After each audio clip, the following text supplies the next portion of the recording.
Hello, welcome back to my YouTube channel. Today we have a topic that is radius of gyrations.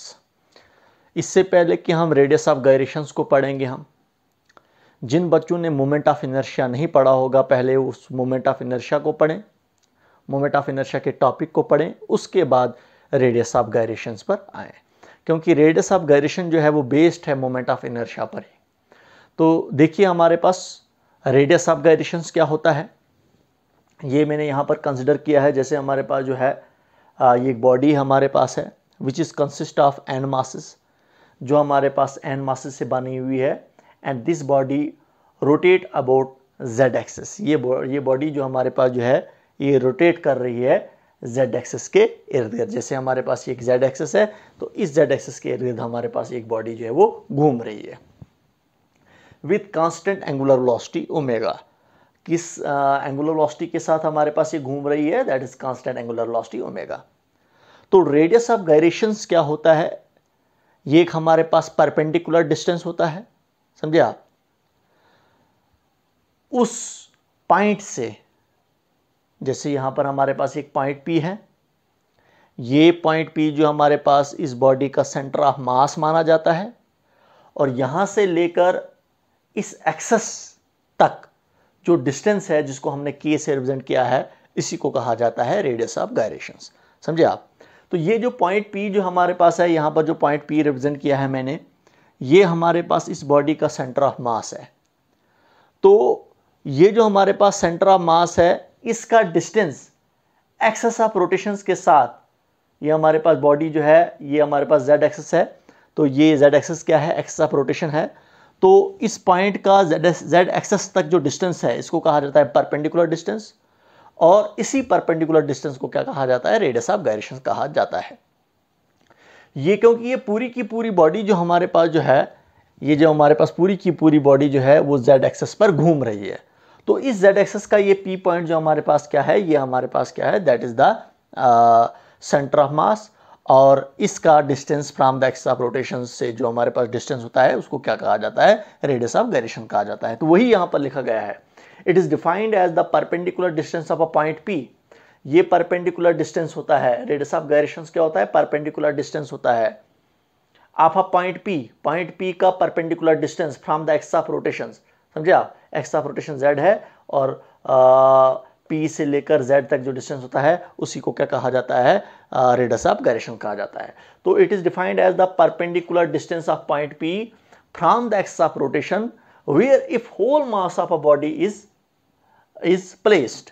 तो वही कहा जाता है कि ये पॉइंट P जो है, यहाँ पर हम कंसिडर करते हैं पूरी बॉडी का मास जो है यहीं पर कंसंट्रेटेड है, जिसको कहा जाता है सेंटर ऑफ मास। ये सेंटर ऑफ मास आपने ऑलरेडी पढ़ा है। सेंटर ऑफ मास क्या होता है, it is a point where whole mass of body is suppose to be concentrated. एक बॉडी का, हमारे पास एक बॉडी जो होती है उसमें एक ऐसा पॉइंट होता है जहां पर हम बोलते हैं कि पूरी की पूरी बॉडी का मास जो है वो वहीं पर कंसंट्रेटेड है। तो ये जो हमारे पास जो है, जो अभी मैंने कहा आपको, perpendicular distance of point P from the axis of rotation where if whole mass of a body is placed, then the body shall have same moment of inertia as with the actual distribution of mass। तो देखिए इस point, ये जो point है हमारे पास है जिसको हमने सेंटर ऑफ मास हम बोलते हैं, हम इसका मोमेंट ऑफ इनर्शिया जो होगा उतना ही होगा जितना मोमेंट ऑफ इनर्शिया हमारे पास पूरी बॉडी का होगा, समझे आप। हमारे पास पूरी बॉडी घूम रही है, समझे आप। अगर हमारे पास ये पूरी बॉडी घूम रही है, जो बॉडी जो है बहुत सारे कॉन्स्टिट्यूएंट पार्टिकल से बनी हुई है, तो जितना हमारे पास जो है इस बॉडी का मोमेंट ऑफ इनर्शिया होगा इस जेड एक्सेस के इर्द गिर्द, जेड एक्सेस पर जो मोमेंट ऑफ इनर्शिया होगा, समझे आप, पूरी बॉडी का, उतना ही मोमेंट ऑफ इनर्शिया हमारे पास इस P पॉइंट का भी होगा, समझे आप। तो वो जो हमारे पास P पॉइंट है, इसका distance from the axis of rotation से लेकर इस पॉइंट P तक जो डिस्टेंस होता है उसी को क्या कहा जाता है, that is known as radius of gyrations. तो क्लियर हुआ होगा आपको।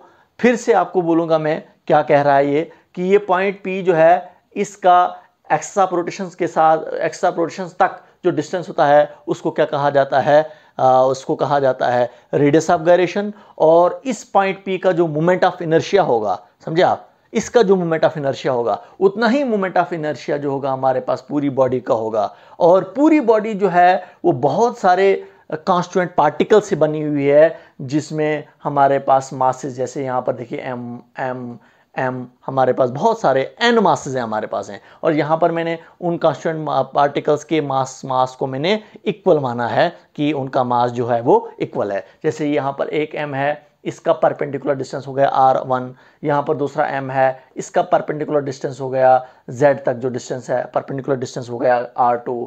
ये m, एक और m है हमारे पास, एक और कांस्टेंट पार्टिकल है, उसका मास m है, इसका परपेंडिकुलर डिस्टेंस हमारे पास क्या हो गया r3। तो जब हमारे पास एक बॉडी घूम रही है z एक्सिस पर, इसका मतलब इसके कांस्टेंट पार्टिकल्स भी घूम रहे हैं z एक्सिस पर, तो इसका मतलब इसके कांस्टेंट पार्टिकल्स का जो मोमेंट ऑफ इनर्शिया होगा उनको प्लस करेंगे हम, उन मोमेंट ऑफ इनर्शिया के कांस्टेंट पार्टिकल्स के मोमेंट ऑफ इनर्शिया को प्लस करेंगे हम, तो आपके पास टोटल मोमेंट ऑफ इनर्शिया निकलेगा पूरी बॉडी का। उतना ही मोमेंट ऑफ इनर्शिया हमारे पास इस पी पॉइंट का भी होगा, समझे आप। और उसी को जो हमारे पास ये पी पॉइंट है, इसका distance from the axis of rotation तक जो डिस्टेंस होता है उसी को कहा जाता है रेडियस ऑफ गायरेशन कहा जाता है। तो यही पॉइंट पी जो है यहाँ पर कंसिडर किया है मैंने, ये वो पॉइंट है पी है। अगर इसका मोमेंट ऑफ इनर्शिया निकालेंगे हम तो ये किसके होगा, वो आई इज इक्वल टू एम के स्क्वायर के इक्वल होता है, क्योंकि आपको पता है मोमेंट ऑफ इनर्शिया जो होता है वो एम आर स्क्वायर के इक्वल होता है। m is the mass and r is the perpendicular distance from the axis of rotations। तो यहाँ पर हमारे पास perpendicular distance आपका क्या है, k है, और पूरी बॉडी का मास जो हमारे पास क्या है वो कैपिटल M है, क्योंकि मैंने कहा पूरी बॉडी का मास जो है वो हमने कैपिटल M से रिप्रेजेंट किया है, और उतना ही मास हमारे पास इस P पॉइंट का भी होगा, समझे आप। तो इसीलिए इस इक्वेशंस को हम क्या कहेंगे, this is your equation first. और ये हमने मोमेंट ऑफ इनर्शिया किसका निकाला, इस पॉइंट पी का मोमेंट ऑफ इनर्शिया निकाला, जिसका मास कैपिटल एम है और उसका परपेंडिकुलर डिस्टेंस हमारे पास क्या है, के है। अब हमारे पास ये पूरी की पूरी बॉडी घूम रही है। जब पूरी की पूरी बॉडी घूम रही है इसका मतलब इसके कांस्टेंट पार्टिकल्स भी घूम रहे हैं, समझे आप। ये बहुत सारे पार्टिकल से बनी हुई है जिनके मासेस इक्वल हैं, इसका मतलब वो भी घूम रहे हैं, उनका भी मोमेंट ऑफ इनर्शिया होगा।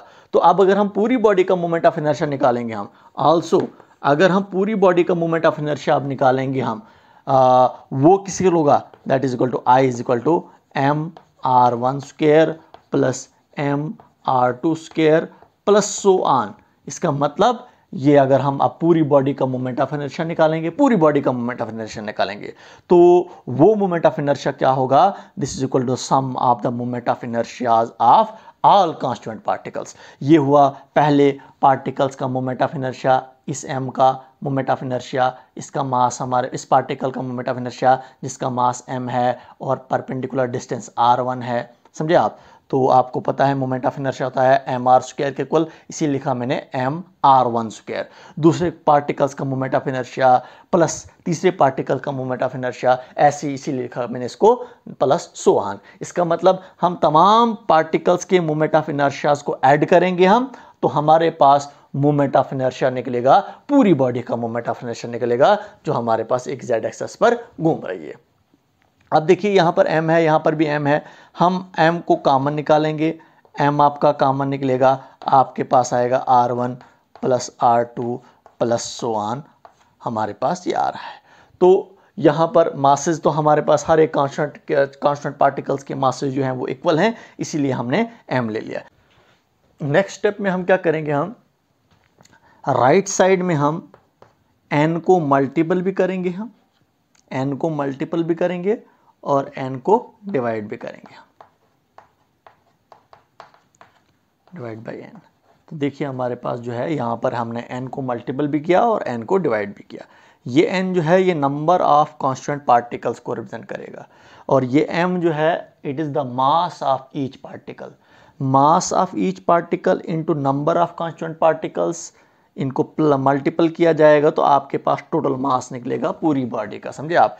एक पार्टिकल का मास हो गया m, उसको n के साथ मल्टीपल करेंगे हम, n हुआ total number of particles, total number of particles उसके साथ मल्टीपल करेंगे हम, तो आपके पास क्या निकलेगा, आपके पास निकलेगा टोटल मास निकलेगा पूरी बॉडी का। तो नेक्स्ट स्टेप में हमारे पास जो है, इसका मतलब I जो आपके पास आएगा, मोमेंट ऑफ इनर्शिया जो हमारे पास जो आएगा पूरी बॉडी का मोमेंट ऑफ इनर्शिया जो हमारे पास आएगा वो किसके इक्वल आएगा, that is m into N हो गया, कैपिटल M के इक्वल। तो कैपिटल M जो है वो रिप्रेजेंट करेगा that is the mass of whole body, पूरी बॉडी का मास रिप्रेजेंट करेगा जो हमारे पास z एक्सिस के इर्द गिर्द घूम रहा है, इंटू r1 का स्क्वायर प्लस r2 का square plus so on divided by n। ये आपके पास इक्वेशन सेकंड आपके पास आ गई। तो ये आपके पास क्या है, this is your equation second. Equation first को भी देखें आप, कंपेयर करें आप equation first and equation second, दोनों इक्वेशंस को कंपेयर करो आप। ये हुआ हमारे पास moment of inertia of this particle, P point का मोमेंट ऑफ इनर्शिया, और ये जो अभी निकाला मैंने ये पूरी बॉडी का मोमेंट ऑफ इनर्शिया निकाला मैंने। तो यहाँ पर लिखेंगे हम, देखिए हमारे पास नेक्स्ट स्टेप हम यहाँ पर करेंगे हम। तो देखिए from equation first and second, from equation first and equation second, दोनों इक्वेशंस को देखो आप, कंपेयर करो दोनों इक्वेशंस को आप। आई लेफ्ट हैंड साइड में भी है, यहाँ पर भी आई लेफ्ट हैंड साइड में है, यहाँ पर m है और यहाँ पर भी m है आपके पास। अब देखो k स्क्वायर की जगह पर यहाँ पर देखिए आप क्या है, k square is equal to, k square की जगह पर आपको यहाँ पर मिल रहा है, ये आपके पास क्या आ रहा है, that is r1 square plus r2 square plus so on divided by n। तो यही आपने k निकालना है। k क्या है आपके पास, that is the radius of gyrations. तो k is equal to, k किसको लाएगा, स्क्वायर, जब राइट साइड में चले जाएगा तो स्क्वायर रूट में चेंज जाएगा, तो square root of r1 plus r2 plus so on divide by n। और ये मैंने वैल्यू निकाली, किसकी वैल्यू निकाली मैंने, रेडियस ऑफ गायरेशंस की वैल्यू निकाली। तो देखिए यहाँ से भी हम रेडियस ऑफ गायरेशंस को डिफाइन करते हैं।